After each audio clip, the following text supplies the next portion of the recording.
तो दोस्तों आज मैं आपके सामने मोस्ट इंपॉर्टेंट क्वेश्चन लेकर आया हूं आप लोगों का जियोग्राफी पोर्शन का, जो हमारे एग्जाम में अभी कल पूछे जाने वाले हैं।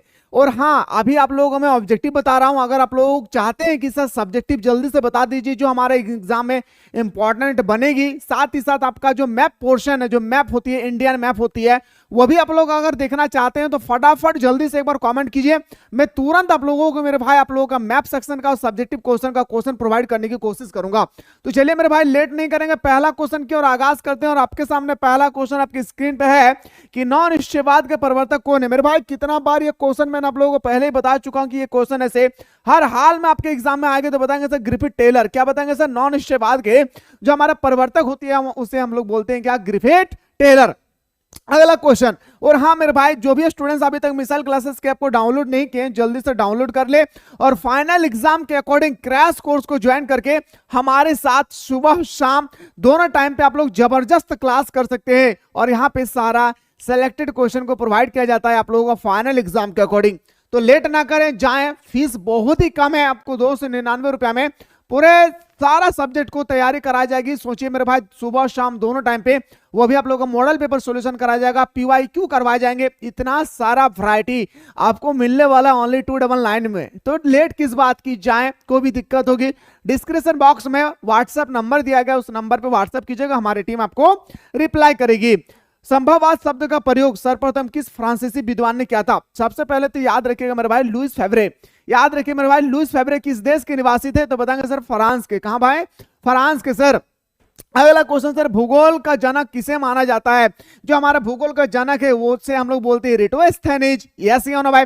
इरेटोस्थेनीज बोलते हैं सर। लेकिन एक बात याद रखिएगा, वो आपसे पूछा गया है कि भूगोल का जनक जो है वो किस देश के रहने वाले हैं? तो यूनान के। क्या बताएंगे मेरे शेर शेरनियों? याद रखिएगा, यूनान के। और मां तेरे पसीने की हर एक बूंद को मैं मोती सा चमकाऊंगा, तू सपने बड़े देखना, मैं पूरा करके दिखलाऊंगा। 2 महीना बचा हुआ है, सर झुका के पढ़ लीजिए। यकीन मानिए, जिस दिन आपके हाथों पे रिजल्ट होगे, आपके गांव में सबसे ऊंचा सर आपके पेरेंट्स का होगा। अगर चाहते हैं ना तो सर झुका के पढ़िए, याद रखिएगा। अगला क्वेश्चन है सर, निम्नलिखित में से कौन सा महाद्वीप में जनसंख्या वृद्धि सर्वाधिक है? अगर आपसे पूछा जाएगा ना कि कौन सा महाद्वीप है जहां पे जनसंख्या सबसे ज्यादा है, तो एशिया। लेकिन वो आपसे नहीं पूछा गया है भाई, याद रखिएगा। आपसे पूछा गया कि जनसंख्या में वृद्धि है, तो बताएंगे सर हमारा अफ्रीका। क्या बताएंगे गुरुजी? अफ्रीका। और एड्स का हम लोग जो 1 दिसंबर को एड्स मनाते हैं ना भाई, तो 1 दिसंबर को जो हम लोग एड्स मनाते हैं, सबसे ज्यादा जो एड्स फैलती है ना, वो हमारा अफ्रीका में ही फैलती है। इसको भी याद रखिएगा। अगला क्वेश्चन पाइए सर, क्वेश्चन नंबर हमारा नेक्स्ट है कि निम्नलिखित में से किस देश का लिंग अनुपात विश्व में सर्वाधिक है? अच्छा, कौन सा ऐसा देश है जिसका लिंग अनुपात विश्व में सबसे अधिक है? तो बताएंगे सर हमारा लैटविया। क्या प्यारे? लैटविया। याद रखिएगा। अगला क्वेश्चन है सर, क्वेश्चन नंबर नेक्स्ट पे आते हैं कि भारत में 1 हेक्टेयर, सबसे पहला 1 हेक्टेयर किसे कहते हैं? तो सुनिएगा, 10,000, याद रखिएगा, वो स्क्वायर फीट। क्या बताएंगे सर? याद रखिएगा, वर्ग किलोमीटर हम लोग बोलते हैं। तो 10,000 1 हेक्टेयर कृषि भूमि पर कितने व्यक्ति निवास करते हैं? मात्र 5 व्यक्ति। कितना भाई? 5 व्यक्ति। ये हमारा भारत का है, झारखंड का नहीं, सॉरी, भारत का है। तो ऑप्शन नंबर हम लोग बता सकते हैं सर, ये हमारा राइट आंसर हो जाएगी। अगला क्वेश्चन है सर, निम्न में से जनसंख्या वाला महादेश है? निम्न जनसंख्या वाला, अभी मैंने सबसे ज्यादा जनसंख्या बताया एशिया, सबसे जनसंख्या वृद्धि दर वाला अफ्रीका। लेकिन आपसे पूछा गया मेरे भाई सबसे कम, तो बताएंगे सर हमारा हो जाएगा ऑस्ट्रेलिया, यानी ओसनिया। इन ऑप्शन नंबर हमारा 7 को महाद्वीप है भाई, जैसे हमारा उत्तरी अमेरिका, दक्षिणी अमेरिका, अफ्रीका, एशिया, यूरोप, है ना भाई? इसी तरह से 7 महाद्वीप में सबसे कम जनसंख्या किसमें है? तो ओसनिया। और मेरे भाई सबसे ज्यादा हमारा एशिया में है। अगला क्वेश्चन है सर, पढ़ोर आयु वर्ग से तात्पर्य क्या है? तो पढ़ोर आयु वर्ग उसे कहते हैं मेरे भाई जिसकी उम्र जो होती है वो हमारा होता है 15 से 59। क्या बताएंगे सर? 15 से 59। ऑप्शन नंबर ए हमारा क्षेत्र हो जाएगी। अगला क्वेश्चन पे आते हैं सर कि निम्नलिखित में से कौन सा आयु वर्ग नहीं है? देखिए मेरे भाई, आयु वर्ग नहीं है तो 0 से 14, 15 से 59 है, 60 से भी अधिक है, लेकिन मेरे भाई 90 से अधिक हम लोग आयु वर्ग नहीं है। तो बोल सकते हैं डी हमारा राइट आंसर हो जाएगा सर। अगला क्वेश्चन है सर, निम्नलिखित में से कौन सा देश उच्च मानव विकास, ओह माय गॉड, मेरा सबसे फेवरेट क्वेश्चन है, ह्यूमन डेवलपमेंट इंडेक्स, इसकी स्थापना किसने किया था? तो बताएंगे डॉक्टर महबूबुल हक। जो पाकिस्तान के रहने वाले थे। क्या? डॉक्टर महबूबुल हक को हम लोग ह्यूमन डेवलपमेंट इंडेक्स का जनक मानते हैं, जो पाकिस्तान के रहने वाले हैं। और याद रखिएगा ह्यूमन डेवलपमेंट इंडेक्स में, मानव विकास सूचकांक में रैंक नंबर 1 सबसे बेहतर है पूरे विश्व में, वो हमारा नॉर्वे। क्या बताएंगे सर? नॉर्वे दुनिया का सबसे बेहतर देश है भाई, नॉर्वे। अगला क्वेश्चन पाइए सर, हार्टिकल्चर का संबंध है गुरुजी, आपसे पूछा गया है ना कि हार्टिकल्चर जो है ना भाई वो किससे संबंध रखते हैं, तो हंस हंस के बताएंगे सर हमारा, याद रखिएगा, फल एवं सब्जी। क्या बताएंगे सर? फल एवं सब्जी। आइए सर अगला क्वेश्चन पे आगाज करते हैं। गेहूं की खेती के लिए आदर्श तापमान कितना होना चाहिए? जो गेहूं है ना भाई, इसकी खेती के लिए आदर्श तापमान कितनी होनी चाहिए? तो बताएंगे सर 10 डिग्री सेंटीग्रेड से लेकर 25 डिग्री सेंटीग्रेड। लेकिन मेरे भाई बीसी तक दिया है, तो बोलेंगे सर ऑप्शन नंबर बी हमारा राइट आंसर हो जाएगा। अगला प्रश्न है सर, ब्राजील में कॉफी के बागानों को क्या कहा जाता है? तो बताएंगे सर ब्राजील में कॉफी के बागानों को फैजांडा कहते हैं। क्या प्यारे? फैजांडा कहते हैं सर। अगला क्वेश्चन है सर, निम्न में से कौन खाद्य फसल है? तो खाद्य फसल हमारा गेहूं है। गन्ना, कॉफी, चुकंदर, ये हमारा आ जाएगा रोपन फसल में। कितना आएगा? याद रखिएगा रोपन फसल में, याद रखना है रोपन फसल में, इसको भूलना नहीं है भाई, ठीक है ना। और हाँ, अगर आप लोग चाहते हैं कि सर एग्जाम से पहले एग्जाम पेपर दिखाइए, तो जल्दी से एक बार आप लोग फटाफट अपने बंदों को शेयर कीजिएगा जबरदस्त तरीके से। निम्न प्रदेशों में किसमें विस्तृत वन्यजीव अनाज की कृषि नहीं की जाती है? देखिए मेरे भाई क्या बोल रहा है कि नहीं किया जाता है, तो हमारा अमेजन बेसिन में। कहां प्यारे? अमेजन बेसिन में। अगला क्वेश्चन पाइए सर, अगला क्वेश्चन है सर, निम्न में से कौन सी कृषि के प्रकार का विकास यूरोपीय औपनिवेशिक, मैंने कल ही क्वेश्चन बताया था, रोपन फसल हो जाएगी। क्या हो जाएगी सर? रोपन फसल। क्वेश्चन का लेवल चेक कीजिए, आखिर किस प्रकार से हमारे एग्जाम में क्वेश्चन आने की संभावना है, क्वेश्चन का लेवल चेक कीजिएगा। बागावती कृषि सर्वाधिक मात्रा में कहां विकसित है? जो हमारा बागावती कृषि है ना, वो सबसे ज्यादा कहां पे विकसित है? तो बताएंगे सर हमारा, याद रखिएगा, दक्षिणी एशिया में। कहां प्यारे? दक्षिणी एशिया है ना, ऑप्शन नंबर ए हमारा सही उत्तर हो जाएगा। अगला क्वेश्चन पाइए सर, सर्वोत्तम किस्म का कोयला है? सबसे पहले तो कोयला 4 प्रकार का होती है, एंथ्रोसाइट, बिटुमिनस, लिग्नाइट, पीट। तो सबसे अच्छा कोयला जो होती है ना, अच्छा वैरायटी का, उसे हम लोग बोलते हैं एंथ्रोसाइट। याद रखिएगा, अच्छा लगे तो जरूर कमेंट सेक्शन में बताइए, जैसा फील हो कमेंट में जरूर बताइए, क्योंकि कमेंट को देख के ही मैं आप लोगों के सामने बेहतर से बेहतर क्वेश्चन लाने की कोशिश करता हूं। और सब्जेक्टिव क्वेश्चन देखना चाहते हैं तो वो भी बताइएगा सर। अगला प्रश्न पे आते हैं सर, निम्नलिखित में से कौन सा रेशेदार फसल है? आपसे यहाँ पे पूछा गया रेशेदार फसल, तो बताएंगे सर हमारा जो हमारा कपास है ना भाई, ये हमारा हो जाएगा रेशेदार फसल। क्या हो जाएगी? कपास हमारा रेशेदार फसल के अंतर्गत आती है। निम्नलिखित में से कौन सा एक तृतीय क्रियाकलाप है? मेरे प्यारे, मैं आप लोगों को बोलते बोलते मैं खुद थक गया हूं, लेकिन फिर भी एक बार लास्ट में बता दे रहा हूं कि प्रथम क्रियाकलाप, द्वितीय क्रियाकलाप, तृतीय क्रियाकलाप, चतुर्थ क्रियाकलाप, ये चारों क्रियाकलाप को अपने याद रखिएगा, अपने माइंड की तिजोरी में भर के बंद कर देना है लॉक से, क्योंकि ये आपका प्री टेस्ट में ही नहीं बल्कि फाइनल एग्जाम में भी आएगी, इसको ख्याल रखिएगा भाई। तो आपसे पूछा गया तृतीय क्रियाकलाप क्या है भाई? तो बताएंगे सर हमारा हो जाएगा क्या, याद रखिएगा 23 का हमारा क्या हो जाएगी सर?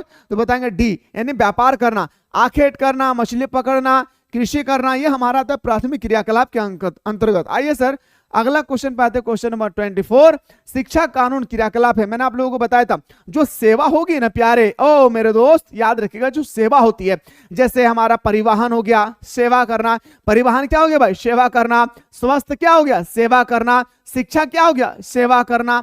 ये सब हमारा जैसे स्वास्थ्य, शिक्षा, परिवहन, ये सब क्या है? तृतीय क्रियाकलाप में आती है। जो चीज हम सेवा के रूप में इस्तेमाल करते हैं, याद रखिएगा, वो तृतीय क्रियाकलाप हो रही है। जैसे मैं आपको एग्जाम के लिए हेल्प कर रहा हूं, मैं तृतीय क्रियाकलाप हो गया हूं।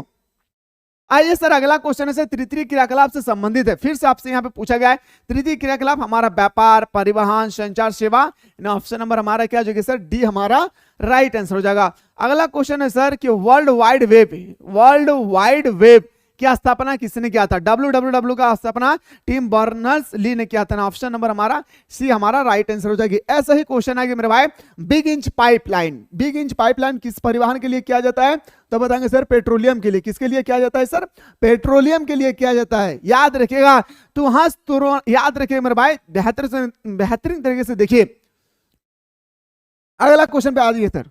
अगला क्वेश्चन है सर 29 आपसे पूछा गया है विश्व का व्यस्त समुद्री मार्ग कौन सा है। बहुत सारे विश्व में बहुत सारे मार्ग है समुद्री मार्ग, लेकिन उनमें से आपको पूछा गया कि वो कौन सा समुद्री मार्ग है जो सबसे व्यस्त होती है यानी व्यापार के रास्ते में, जहां पे जहाजों का आवागमन बहुत ही ज्यादा होती है। तो बताएंगे सर हमारा उत्तरी अटलांटिक, याद रखिएगा उत्तरी अटलांटिक, ऑप्शन नंबर सी हमारा राइट आंसर हो जाएगी सर। अगला क्वेश्चन है सर संसार के अधिकांश महान पथ इस प्रकार वर्गीकृत किए जाते हैं। अच्छा, पतन किसे कहते हैं पता है? जहां समुद्री जहाज आकर खड़ा होता है वो आपसे पतन कहा जाता है। तो बताएंगे सर, याद रखिएगा विस्तृत पतन। क्या बताएंगे सर?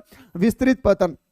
नेक्स्ट क्वेश्चन पाइए सर, क्वेश्चन नंबर हमारा जो है 31, कोलंबिया और ब्राजील में किस प्रकार उत्पादन सबसे अधिक होता है। आप कोलंबिया ले लीजिए या आप ब्राजील ले लीजिए, सबसे ज्यादा किसका उत्पादन होता है? तो कहवा का। किसका प्यारे? कहवा का होता है। याद रखिएगा, तू हंस तू मुस्कुरा तू रोना कम कर दे, तू हंस तू मुस्कुरा तू रोना कम कर दे, तू जिंदा है तू जिंदगी के नाक में दम कर दे। इतना मेहनत करना है मेरे भाई। याद रखिएगा, जो आज हमें ताना लगा रहे हैं ना, वो हमारे आगे आकर के क्लैपिंग के लिए तालियां बजाएं और वो कहे कि अगर हमें बनना है तो इसकी जैसा। इस तरह से सर झुका के पढ़ लीजिए। किताबों में झुका हुआ सर हमेशा बुलंद होती है भाई, किताबों में झुका हुआ सर हमेशा बुलंद होती है। आप अच्छी तरह से जान लीजिए इस बात को। मराइकाबो पतन निम्न में से किस देश में अवस्थित है? जो मराइकाबो पतन है भाई वो किस देश में स्थित है आपसे पूछा गया है। तो बताएंगे सर हमारा वेनेजुएला में। कहां पे आ रहे? वेनेजुएला हमारा राइट आंसर हो जाएगी। अगला प्रश्न पे आते हैं सर, कालाहारी मरुस्थल में कौन सा जनजाति निवास करते हैं? तो बताएंगे सर बुशमैन। कौन से जनजाति निवास करते हैं सर? बुशमैन जनजाति निवास करते हैं। कौन सा जनजाति? बुशमैन जनजाति। अगला प्रश्न पे आते हैं सर, बाबूबुदन पहाड़ी कहां है? तो बताएंगे सर कर्नाटक में। बाबूबुदन पहाड़ी हमारा कहां है सर? कर्नाटक में है। कहां पे बताएंगे सर? कर्नाटक में।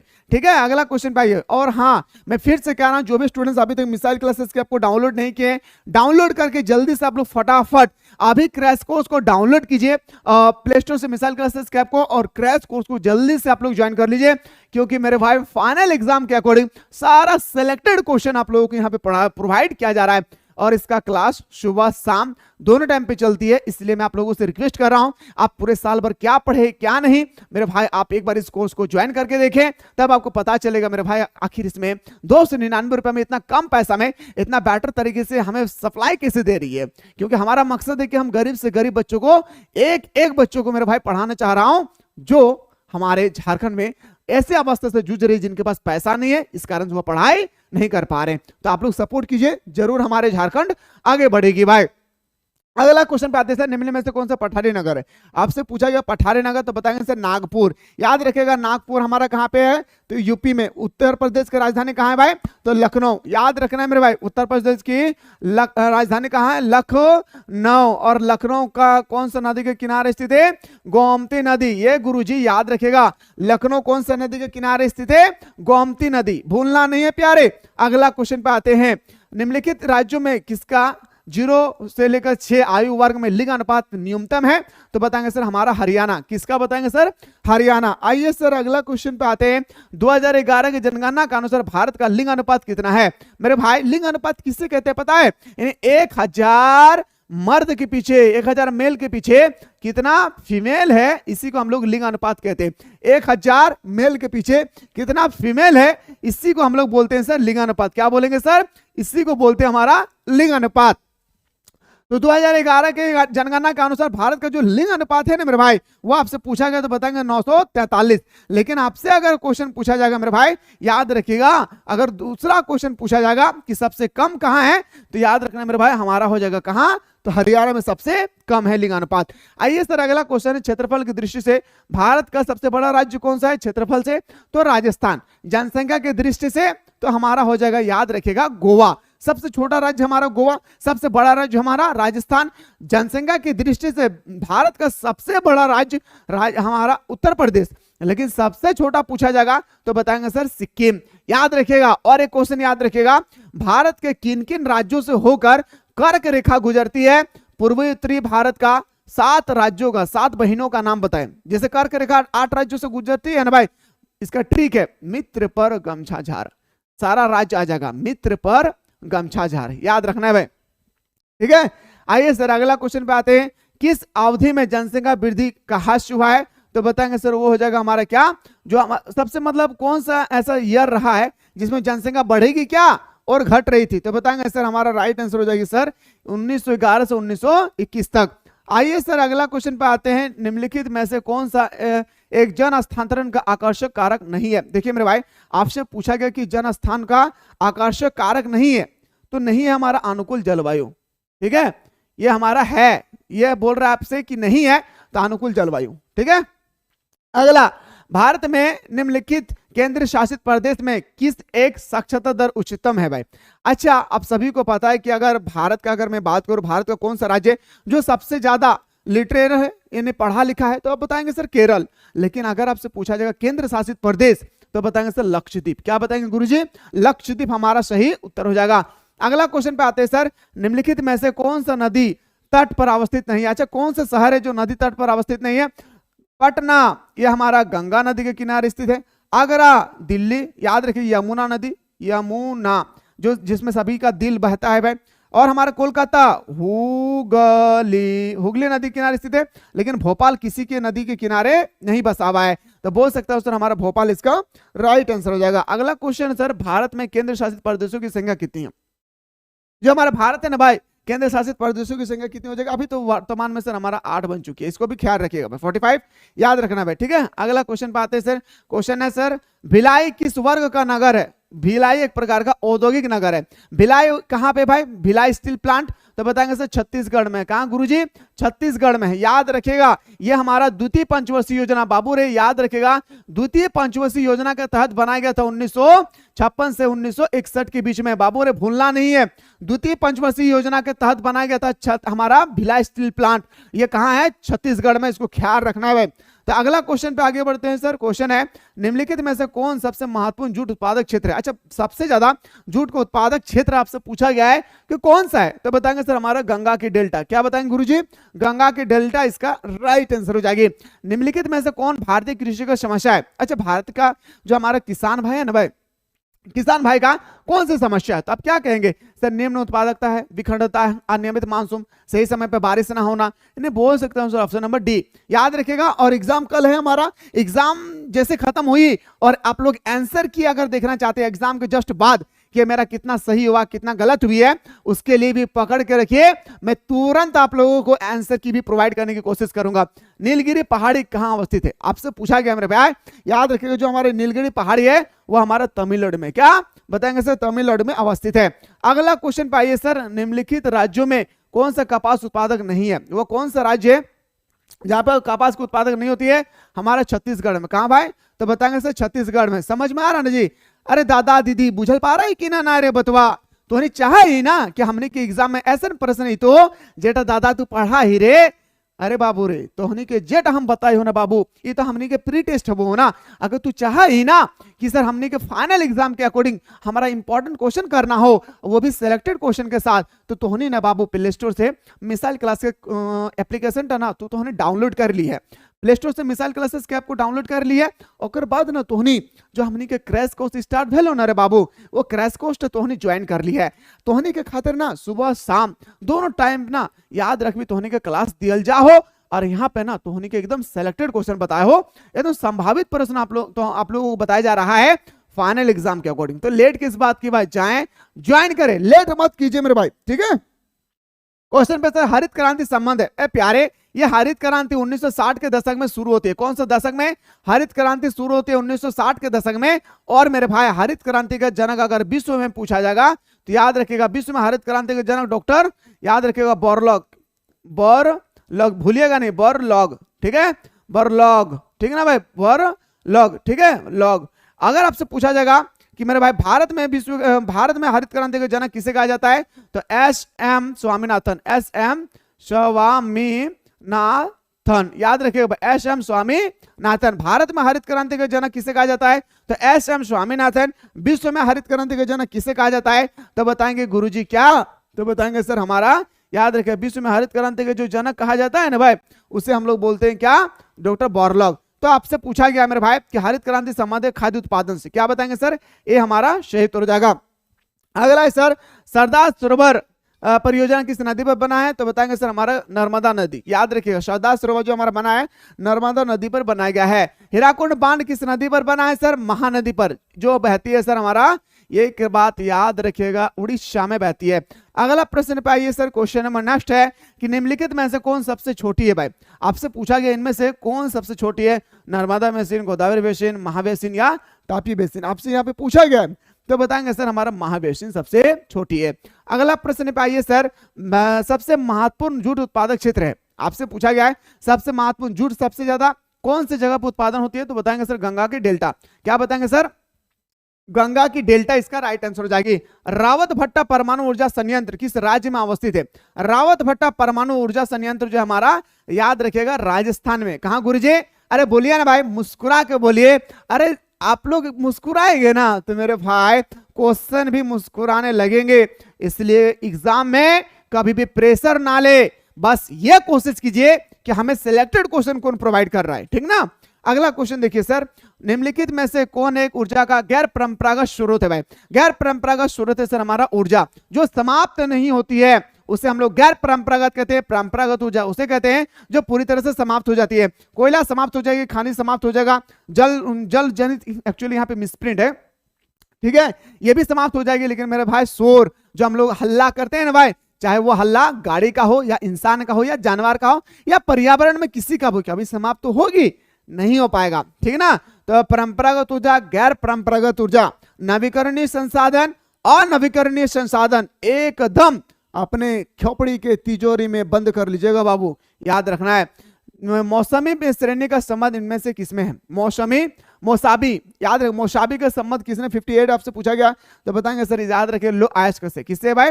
लो आयस्क, इसका सही हो जाएगी। सिंगरौली किस चीज के लिए प्रसिद्ध है? तो सिंगरौली है भाई प्रसिद्ध हमारा कोयले के लिए। किसके लिए प्रसिद्ध है सर? सिंगरौली प्रसिद्ध है कोयले के लिए। तारापुर नाभिकीय ऊर्जा केंद्र अवस्थित है जो हमारा तारापुर है ना भाई, वह नाभिकीय केंद्र ऊर्जा किसमें प्रसिद्ध है? तो महाराष्ट्र में। किसमें है भाई? महाराष्ट्र, इसका सही उत्तर हो जाएगी। सोलापुर किस उद्योग के लिए जाने जाते हैं? जो हमारा सोलापुर है ना भाई, याद रखिएगा, सोलापुर जाना जाता है सूती वस्त्र के लिए। किसके भाई? सूती वस्त्र के लिए। एकदम अच्छी तरह से देखिए भाई, बोकारो इस्पात केंद्र आपसे पूछा गया, बोकारो इस्पात केंद्र, याद रखिएगा मेरे भाई, बोकारो स्टील प्लांट किस देश के सहयोग से बना है? इसको भी याद रखिएगा, सोवियत संघ के, याद रखिएगा, सोवियत संघ से बना है भाई, याद रखना है भाई, सोवियत संघ से। और ये हमारा सार्वजनिक है, सार्वजनिक का मतलब सरकार की है, और ये सरकार के हाथों में होती है, सभी के फायदे के लिए, ठीक है। अगला प्रश्न, किस वर्ष भारत को इंटरनेट की सुविधा प्राप्त हुई है? तो भारत को इंटरनेट की सुविधा 1998 में हुई है। कब बताएंगे सर? 1998, इसका राइट आंसर हो जाएगा ऑप्शन नंबर हमारा बी, इसका सही उत्तर हो जाएगा। आइए सर, अगला क्वेश्चन है कि सर भारत में 4 महानगरों को जोड़ने वाली सड़क है, भारत में 4 महानगरों को जोड़ने वाली सड़क कौन सी है? तो बताएंगे सर, याद रखिए, स्वर्णिम चतुर्भुज मार्ग, यानी ऑप्शन नंबर हमारा डी, इसका सही उत्तर हो जाएगा।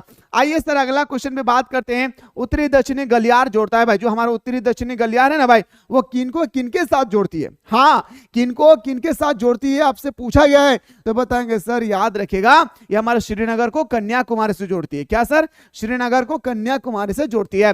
ध्वनि प्रदूषण का मापक होती है डेसिबल से। ध्वनि प्रदूषण को किसमें मापते हैं? डेसिबल में मापते हैं। अगला प्रश्न है सर, औद्योगिकरण से कौन सा प्रदूषण होती है? अच्छा, फैक्ट्री बसाने से कौन सा प्रदूषण होता है? तो बताएंगे सर, जल प्रदूषण होती है, वायु प्रदूषण होता है, ध्वनि प्रदूषण होती है, मतलब ऑप्शन नंबर हमारा डी, इसका राइट आंसर हो जाएगी।